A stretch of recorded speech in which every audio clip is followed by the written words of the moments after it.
حضرت انس رضی اللہ تعالیٰ عنہ کے گھر میں ایک بکری پلی ہوئی تھی، اس کا دودھ رسول صلی اللہ علیہ وسلم کے لیے دھویا گیا اور اس میں اس کنویں کا پانی ملا دیا گیا جو حضرت انس رضی اللہ تعالیٰ عنہ کے گھر میں تھا۔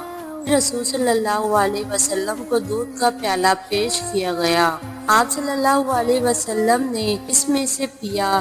جب پیالہ منہ سے جدا کیا دیکھا تو حضرت ابو بکر صدیق رضی اللہ تعالی عنہ آپ صلی اللہ علیہ وسلم کے بائیں طرف بیٹھے تھے اور ایک عربی آپ صلی اللہ علیہ وسلم کی دائیں طرف بیٹھا تھا۔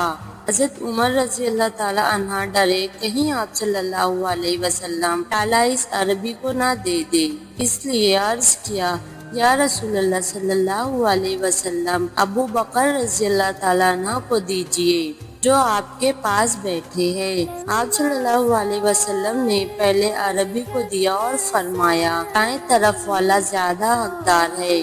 وضاحت: جب آپ بھی کچھ تقسیم کریں تو سیدھے ہاتھ کی طرف سے کریں اور بتا بھی دے کہ یہ سنت طریقہ ہے، اس طرح حدیث بھی لوگوں کو معلوم ہو جائے گی اور کوئی ناراض بھی نہیں ہوگا انشاءاللہ۔